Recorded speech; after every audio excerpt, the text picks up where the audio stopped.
అరే నిజంగా నన్ను ప్రేమించే అబ్బాయి, నన్ను చూసుకునే అబ్బాయి, అట్లీస్ట్ కొంచెమన్నా రియల్ అఫెక్షన్, రియల్ ప్రేమ చూపించే వాళ్ళు దొరక్కపోతారా, మాట్లాడకుండా ఉండలేము, ఉంటుంది కదా.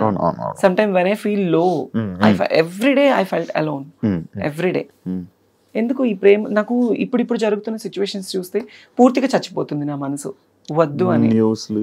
ఎస్, ఎందుకు అనిపించేస్తుంది. ప్రశాంతంగా షూటింగ్ చేసుకున్నామా, 4 రూపాయలు వచ్చే ఏదైనా ఈవెంట్ వస్తే చేసుకున్నామా, ఫ్యామిలీని చూసుకున్నామా, వాళ్ళు బాగుంటేనే చాలు శివ, నాకు వేరే ఇది ఏమి వద్దు. నాకు ఇంటికి కూడా సంబంధాలు వచ్చాయి, మా అమ్మ వాళ్ళకి కూడా మాట్లాడుకున్నారు. నాకు కజిన్ బ్రదర్స్ 9 మంది, మా అమ్మ వాళ్ళ అక్క చెల్లెలు 4, అందరూ. మా అన్నయ్య వాళ్ళు నువ్వు ఎందుకు, రీసెంట్లీ కూడా నా మీద గొడవ, నువ్వు దీని గురించే లైఫ్ ఇది చేసుకుంటున్నావు, నీకంటూ ఒక లైఫ్ వద్దా, నువ్వు పెళ్లి చేసుకోవా, మేం చేస్తాం అంటే ఆల్రెడీ మా ఇంటికి 2-3 సంబంధాలు వచ్చాయి. నాకు వద్దు, నాకు పేరెంట్సే ఇంపార్టెంట్. పెళ్లి చేసుకుని మళ్ళీ నేను ఆ రెస్ట్రిక్టెడ్ లైఫ్లోకి వెళ్ళి వాళ్ళు పోనీ నన్ను ఏమన్నా సొంతగా అమ్మాయి నన్ను స్వీకరించేసి నాకు ఏమైనా పిల్లలు పుడతారా అని చెప్పేసి నన్ను ప్రేమగా చూసుకుంటారనుకుంటే అది లేదు. కొంత మురిపమే, కొత్త వింత పాత రోత, అంతే. కొంతకాలం వాళ్ళకు ఉంటుంది, ఇంకా అంతే. తర్వాత మళ్ళీ యథావిధిగానే అయిపోతుంది. అందుకే ఉన్నంత వరకు అమ్మ వాళ్ళతోనే ఉండి వాళ్ళతో బాగుండాలి అని డిసైడ్ అయిపోయాను. ఇండస్ట్రీ వాళ్ళతో ఏమైనా ఇబ్బందులు పడ్డావా? ఇండస్ట్రీ వాళ్ళతో అంటే పడ్డాను. వాళ్ళు కూడా ఏమైనా మిస్బిహేవ్ చేయడం చేశారా? పడ్డాను. ఉన్నారు. అంటే నేను నా స్టార్డమ్ ఉన్న టైంలో నన్ను ఒక 2 పర్సన్స్ అయితే అసలు ఇండస్ట్రీనే వదిలేసాయి, మేము చూసుకుంటాము, మేము ఎప్పుడు పిలిస్తే అప్పుడు రావాలి, ఎప్పుడు ఏం చేస్తే. నేను కొన్ని తప్పులు చేశాను, ఎందుకంటే నేను ఒప్పుకుంటాను. ఎలాంటి తప్పులు అంటే, మా నాన్న ఆ టైంలో బాలేని టైంలో, అతని హెల్త్ కండిషన్ బాలేని టైంలో చేతిలో రూపాయి లేదు. వేరే ఇండస్ట్రీ పర్సన్స్ నాకు నేను హెల్ప్ చేస్తాను అది ఇది అనడం వల్ల నేను తల వంచుకోవాల్సి వచ్చింది.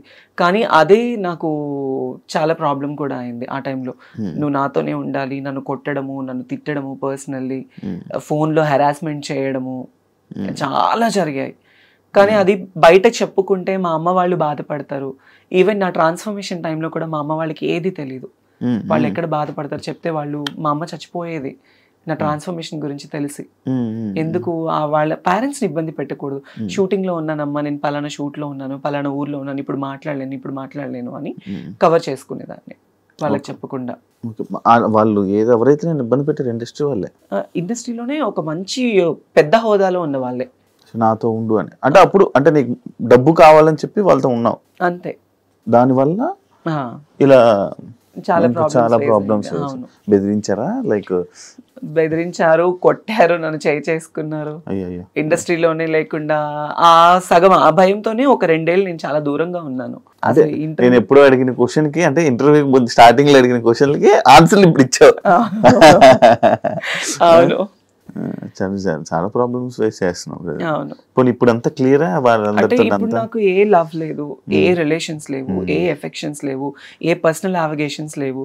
నా మైండ్ లో ఉన్నదల్లా నేను బ్రతికున్నంత కాలం నా పేరెంట్స్ ని చూసుకోవాలి, వాళ్ళకి నేను తప్ప ఎవరు లేరు. నేను ఈ రోజు ఇలా ఉన్నాను, ఈ రోజు ఇట్లా ఉన్నాను అంటే మా అన్నయ్య కారణం.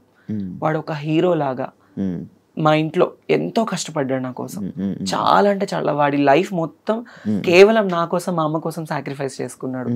బేసిక్లీ నేను ఎప్పుడు మా అన్నయ్య గురించి కానీ మా ఫ్యామిలీ గురించి నేను ఎప్పుడు చెప్పలేదు బయట. మా నాన్న అంటే నాకు చాలా ఇష్టం, తండ్రి ప్రేమ నేను ఎప్పుడు లేదు. వాడే నాకు తండ్రి అయ్యి నాకు ఎంతో ప్రేమనిచ్చి, నాకు తినబెట్టి, నాకు లేకపోయినా మా తమ్ముడికి ఉండాలని చెప్పి కొత్త బట్టలు, నాకు స్కూల్కి వెళ్ళి ఫీజు, వాడికి చేతులు ఇవన్నీ బొక్కలు పడేవి తెలుసా. స్కూల్కి వెళ్ళి సిమెంట్ పని చేసి చేతికి కాళ్ళకి, నాకు పొద్దున్నే మంచి టిఫిన్, నాకు వాడు టిఫిన్ పెట్టి వాడు తినకుండా వెళ్ళిపోయేవాడు. అది నాకు తెలిసేది కాదు ఆ వయసులో. ఈరోజు మా అన్నయ్య అనేవాడు లేకపోతే నేను అనేది లేదు. మీ అన్నయ్యకి ఇప్పుడు కోపం అంతా నువ్వు మారేవు ఇలా అని? కోపం అంటే ఉంటది కానీ బయటపడ్డు, ఎప్పుడు బయటపడ్డు. మంచిగుంటున్నాడా? ఉంటాడు, మంచిగానే ఉంటాడు. ఇంటికి వెళ్ళినప్పుడు అంటే ఎక్కువ నేనే మాట్లాడి ధైర్యం చేయను. ఎప్పుడు నేను ఫ్యామిలీ ఫంక్షన్స్ కి వెళ్ళాలన్నా నాకు ఒక బాధ ఉంటుంది. అందరూ చూసేవాళ్ళు ఇప్పుడు నాకు ఈ జబర్దస్త్ పేరు ఉంది, ఈ పేరు ఉంది, పలానా అమ్మాయి, ఆ అమ్మాయి టీవీలో చూస్తాము, ఆ వేలో వెళ్ళిపోతుంది. ఒకవేళ నాకు ఇదే లేకపోతే, తను అదిరా, తను ఇదిరా, తను మారిపోయింది. మా ఇంట్లో నేను ట్రాన్స్ఫర్మ్ అయిన తర్వాత మా అమ్మని చాలా సూటిపోటి మాటలతో బాధ పెట్టిన వాళ్ళు ఉన్నారు. చాలా. మా అమ్మ వాళ్ళు బాధపడకూడదు నా వల్ల. నేనున్న ప్రొఫెషన్ లో మా అమ్మ వాళ్ళు గర్వంగా ఉండాలి అనుకున్నాను. అట్లీస్ట్ సరైన చీర కట్టుకోవడానికి లేకపోతే మా అమ్మకి సొంత వాళ్ళే ఇవ్వలేని పరిస్థితుల్లో నేను అవన్నీ నా మైండ్లో ఉండేవి. ఎలా ఎలా ఏంటి మా ఫ్యామిలీని ఎలా చూసుకోవాలని నేను కష్టపడ్డాను. నా లైఫ్లో నేను కష్టం తప్ప నేను సుఖాన్ని చూడలేదు. కష్టపడి ఈ రోజులో మా అమ్మ వాళ్ళకి ఇక్కడ నిలబెట్టాను వాళ్ళని, వాళ్ళు ఇలా ఉండాలి అని. కాదు ఇప్పుడు అంటే ఒకవేళ కానీ జబర్దస్త్ కానీ ఫేమ్ కానీ ఇవి లేకపోతే నువ్వు ఓపెన్ అయ్యేదానివి కాదు, చెప్పేదానివి కాదు, అస్సలు అయ్యేదా. అది మనసులో దాచుకుంది. ఫేమ్ ఉండడం వల్ల ఓపెన్ అయ్యే ధైర్యం వచ్చింది. అంతే అంతే కదా. అంతే. మరి ఎన్ని సంవత్సరాలు చేస్తావా చెప్పుకోవడం అంటే నేను ఆల్రెడీ సుమాగరి షోలో ఓపెన్ అయిపోయాను. క్యాష్ ఎపిసోడ్ లో మా అమ్మని తీసుకొని వెళ్ళినప్పుడు నేను ఓపెన్ అయిపోయాను. అప్పుడే చెప్పేశాను. తర్వాత నాకు పెద్ద పెద్ద షోస్ లో ఛాన్స్ వచ్చింది, నేను అవుదాం అనుకున్నా. కానీ పర్సనల్ లైఫ్ ని బయట వేయడం నాకు ఇష్టం లేదు. నాకు సెక్యూర్డ్ గా ఉండాలి, ఫ్యామిలీని చూసుకోవాలి, వాళ్ళతో ఉండాలి. ఇంతే, నేను వేరే వేరే వాటిల్లో వెళ్ళలేను. వెళ్ళినా యాక్సెప్టెన్స్ ఉండదు, ఎక్కడికి వెళ్ళినా చీటింగ్.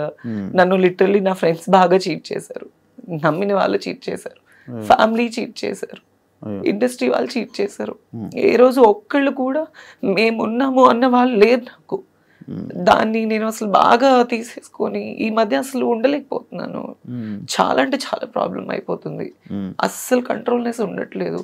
కొన్ని వాటికి అడిక్ట్ అయిపోతున్నా నేను బాగా. అవ్వట్లేదు నాకు. నేను ఇంటికి వెళ్ళాలన్నా వెళ్ళలేకపోతున్నాను, ఫ్యామిలీతో కొంచెం మనశ్శాంతిగా మాట్లాడాలన్నా మాట్లాడలేకపోతున్నాను. నా ప్రాబ్లం ఇది అని చెప్పడానికి కూడా లేదు. నన్ను చూసుకునే పర్సన్స్ లేరు. Everybody wants my money and my body and my fame, అంతే. They don't need any affections. అరే వాళ్ళకి ఒక మనసు ఉంటుంది అనేది కూడా ఎవరు లేరు.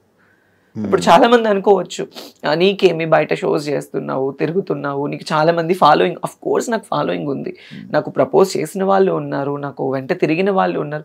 వాళ్ళు ఏ రోజు వచ్చి మనకు ఒక ముద్ద అన్నం పెట్టరే, మన ఫ్యామిలీని చూసుకోరే. సో వద్దు, ఇక ఇప్పటి వరకు పడింది చాలు.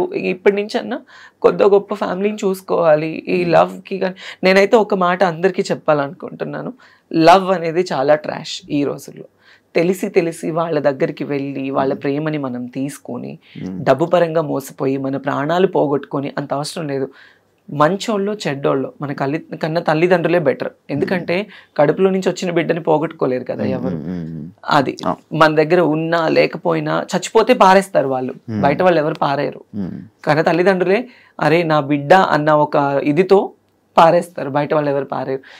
తెలియని ఈ టైంలో ఈ లవ్ ఎఫెక్షన్స్కి దగ్గరైపోయి లైఫ్ని పాడు చేసుకోవద్దు ఎవరు.